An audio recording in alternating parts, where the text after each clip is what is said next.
नमस्कार दोस्तों, civil study में आप सभी का स्वागत है। दोस्तों, यूपी पीसीएस की टेस्ट सीरीज का आज टेस्ट नंबर 19 है। चलिए डिस्कस करते हैं फर्स्ट क्वेश्चन से। फर्स्ट क्वेश्चन है, सिकंदर की भारत में सफलता के निम्न कारण थे। सिकंदर की भारत में सफलता के क्या कारण थे? ऑप्शन ए, भारत में तब कोई केंद्रीय सत्ता नहीं थी। बी, उसकी सेना श्रेष्ठ प्रकार की थी। सी, उसे देशद्रोह भारतीय शासकों का साथ मिला था। डी, उपर्युक्त तीनों। जिसका राइट आंसर होगा वो होगा उपर्युक्त तीनों। जो सफलता का कारण था वो ये तीनों हैं, क्योंकि जिस समय सिकंदर ने 326 ईस्वी में भारत पर आक्रमण किया था, उस समय भारत में कोई भी ऐसा शासक नहीं था जिसकी कोई केंद्रीय सत्ता हो, और आपस में भारतीय जो शासक थे वो लड़ते रहते थे और वो देशद्रोह का काम करते थे, जिससे सिकंदर की ये जीत का कारण बना। सिकंदर जो थे वो मेसिडोनिया के शासक फिलिप द्वितीय के पुत्र थे। नेक्स्ट क्वेश्चन पर आते हैं। निम्नलिखित सूफीवाद के सिलसिले में कौन संगीत के विरुद्ध था? ऑप्शन पूछ रहा है, सूफीवाद के सिलसिले में कौन संगीत के विरुद्ध था? ऑप्शन ए, चिश्तिया संप्रदाय। बी, सोहरावर्दी। सी, कादरिया। डी, नक्शबंदिया। जिसका राइट आंसर होगा वो है ऑप्शन डी, नक्शबंदिया। जो संप्रदाय था उसको संगीत के विरुद्ध था। देख लेते हैं, जो नक्शबंदी पंथ की स्थापना जो हुई थी वो 14वीं शताब्दी में हुई थी। ख्वाजा बहाउद्दीन ने की थी, लेकिन इसको भारत में ख्वाजा बकी बिल्लाह ने प्रचार किया था, जो कि काबुल से दिल्ली आए थे। और इनके शिष्य जो थे फारूक सरहिंदी, वो अकबर और जहांगीर के समकालीन थे। बाकी जो ये चिश्तिया संप्रदाय है और ये सोहरावर्दी है, कादिरिया है, ये सब संगीत प्रेमी थे। और ये जो नक्शबंदिया संप्रदाय था, ये मनुष्य और ईश्वर का संबंध स्वामी और सेवक की तरह बताते थे, ना कि प्रेमी और प्रेमिका की तरह। चलते हैं नेक्स्ट क्वेश्चन पर आते हैं। 1 नवंबर 1858 को महारानी विक्टोरिया का घोषणा पत्र इलाहाबाद में पढ़कर किसने सुनाया था? 1 नवंबर 1858 की बात हो रही है। Option A, William Bentinck. B, Lord Canning ने। सी, लॉर्ड कॉर्नवालिस ने। डी, लॉर्ड वेलेजली ने। जो इसका राइट आंसर होगा वो होगा ऑप्शन बी राइट है, लॉर्ड कैनिंग। लॉर्ड कैनिंग ने 1 नवंबर 1858 को इलाहाबाद में इन महारानी विक्टोरिया का घोषणा पत्र सुनाया था। जो लॉर्ड कैनिंग थे वे ब्रिटिश सम्राट के अधीन पहले वायसराय थे। ये प्रथम वायसराय कहे गए। और 1857 की जो संग्राम हुआ था, उसी के बाद से भारत की सत्ता ईस्ट इंडिया कंपनी से ब्रिटिश सम्राट को सौंप दी गई थी। ब्रिटिश सम्राट ने ले ली थी। नेक्स्ट क्वेश्चन पर आते हैं। अमेरिकी पत्रकार जो महात्मा गांधी के भारत छोड़ो आंदोलन के दौरान उनके साथ थे, उनका नाम क्या था? Option A, Louis Fischer. B, Webb Miller. C, William सिविर। और डी, विलियम फॉर्शर। तो इसका जो राइट आंसर होगा वो है ऑप्शन ए, लुई फिशर। जो थे वो भारत छोड़ो आंदोलन जो 1942 में हुआ था, जिसे अगस्त क्रांति भी कहते हैं, उस समय गांधी जी के साथ लुई फिशर जो अमेरिकी पत्रकार थे, उन्होंने इसका विवरण लिया। नेक्स्ट क्वेश्चन पर आते हैं। निम्नलिखित कथनों में कौन लेटेराइट मिट्टी के लिए सही नहीं है? यहाँ पर लेटेराइट मिट्टी के लिए क्या सही नहीं बताया गया है?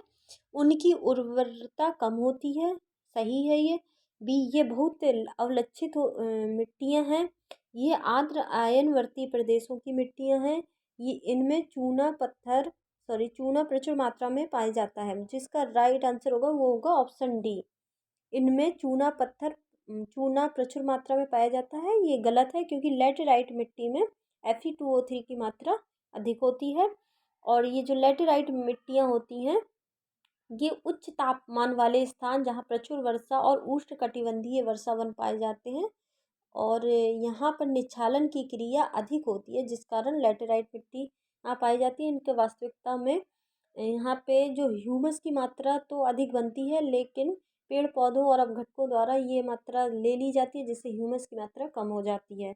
तो लेटेराइट मिट्टी कहाँ की विशेषता है? जहाँ पे उच्च तापमान और अधिक मात्रा में वर्षा अर्थात भूमध्य रेखीय उष्णकटिबंधीय वनों के आसपास की मिट्टी होती है। नेक्स्ट क्वेश्चन पर आते हैं। अंकलेश्वर किस लिए प्रसिद्ध है? अंकलेश्वर पूछा गया किस लिए प्रसिद्ध है? खनिज तेल के लिए, तांबा के लिए, अभ्रक के लिए, लौह इसके के लिए। इसका राइट आंसर होगा वो होगा खनिज तेल के लिए। अंकलेश्वर जो है वो गुजरात के पास है और ये खनिज तेल के लिए प्रसिद्ध है। इसी प्रकार भारत में जो तांबा है राजस्थान का खेतड़ी क्षेत्र है वो प्रसिद्ध है। अभ्रक कोडरमा के लिए कोडरमा क्षेत्र में पाया जाता है। और लौह अयस्क जो है वो डल्ली राजहरा की पहाड़ियाँ जो छत्तीसगढ़ में है वहाँ पाया जाता है। नेक्स्ट क्वेश्चन पर आते हैं। इसके दिन की अवधि तथा इसके अक्ष का झुकाव पृथ्वी के समान है। ऑप्शन ए यूरेनस के बारे में, बी मंगल के बारे में, सी शनि के बारे में, डी नेपच्यून के बारे में। इसका राइट आंसर होगा वो होगा ये है मंगल के बारे में। मंगल ग्रह जो है वो पृथ्वी के समान ही इसका अच्छी झुकाव है और इसी के समान ये दिन की अवधि और रात की अवधि होती है। नेक्स्ट क्वेश्चन पर आते हैं। समुद्री मील किसके मापने की इकाई है? यहाँ पर समुद्री मील के मापने की इकाई पूछी गई है। ऑप्शन ए ध्वनि की प्रबलता इकाई, बी शक्ति की इकाई, नौ संचालन में दूरी की इकाई, डी ऊष्मा की इकाई। तो इसका राइट आंसर होगा वो है ऑप्शन सी नौ संचालन में दूरी की इकाई। समुद्री मील जो है वो नौ संचालन में दूरी की इकाई है। एक समुद्री मील बराबर 1852 मीटर होता है। इसी प्रकार जो ध्वनि की प्रबलता की इकाई है वो डेसिबल है। शक्ति की इकाई जो है वो वाट है और ऊष्मा की इकाई जो है वो कैलोरी है। नेक्स्ट क्वेश्चन पर आते हैं। पारिस्थितिकीय तंत्र उच्चतम पोषण स्तर प्राप्त है। पारिस्थितिकीय तंत्र में उच्चतम पोषण स्तर प्राप्त है। ऑप्शन ए शाकाहारी को और बी सर्वाहारी को, सी अपघटकों को, डी मांसाहारी को। जिसका राइट आंसर होगा वो होगा सर्वाहारी को। सर्वाहारी को पारिस्थितिकीय तंत्र में उच्चतम पोषण स्तर प्राप्त है। जो पोषण स्तर होता है उसमें जैसे एक एक वर्ग के जो होते हैं वो दूसरे वर्ग में जो स्थानांतरण होता है पोषण का उसे पोषण स्तर कहते हैं। जिसमें सर्वाहारी जो होते हैं वो उच्चतम पोषण स्तर पर आते हैं। नेक्स्ट क्वेश्चन पर आते हैं। लोसांग एक उत्सव है, कहाँ मनाया जाता है लोसांग उत्सव? नाम से पता लग रहा होगा। ऑप्शन ए तिब्बत में, बी सिक्किम में, अरुणाचल प्रदेश में, केरल में। इसका राइट आंसर होगा वो है ऑप्शन बी सिक्किम में जो है वो लोसांग उत्सव मनाया जाता है। नेक्स्ट क्वेश्चन पर आते हैं। किन उपलब्धियों के लिए ग्लोबल 500 पुरस्कार, ये कई बार पूछा जा चुका है। ग्लोबल 500 पुरस्कार किस लिए प्रदान किया जाता है? ऑप्शन ए जनसंख्या नियंत्रण, बी आतंकवाद के विरुद्ध, सी पर्यावरण प्रतिरक्षा, डी मादक पदार्थों के विरुद्ध। जिसका राइट आंसर होगा वो है पर्यावरण प्रतिरक्षा। पर्यावरण प्रतिरक्षा के लिए ग्लोबल 500 पुरस्कार प्रदान किया जाता है। नेक्स्ट क्वेश्चन पर आते हैं। निम्नलिखित युग में कौन सुमेलित नहीं है? घर पर पूछा गया कौन सुमेलित नहीं है, कौन नहीं है सुमेलित? ऑप्शन ए फ्लोरीन फ्लोरीन युक्त कार्बनिक यौगिक, बी शुष्क बर्फ ठोस कार्बन डाइऑक्साइड, सी केराटिन मानव धर्म की बाहरी मानव मानव धर्मीय मानव चर्म होगा, सॉरी गलत छप गया, मानव चर्म की बाहरी परत में पाए जाने वाला प्रोटीन। और डी जो है मस्टर्ड गैस है, रासायनिक युद्ध में प्रयुक्त होने वाला पदार्थ। तो इसमें से राइट ऑप्शन है, राइट करेक्ट है ऑप्शन ए फ्लोरीन। फ्लोरीन जो होता है वो फ्लोरीन युक्त कार्बनिक यौगिक नहीं होता है, इसीलिए ये सही है। ये फ्लोरीन युक्त कार्बनिक यौगिक नहीं होता है। जबकि शुष्क बर्फ कार्बन डाइऑक्साइड को कहते हैं। और क्रिएटिन जो होती है मानव शरीर में जो स्किन है वो उसमें पाए जाने वाला प्रोटीन है। और मस्टर्ड गैस जो है वो प्रथम विश्व युद्ध में एक रासायनिक पदार्थ प्रयुक्त हुआ था।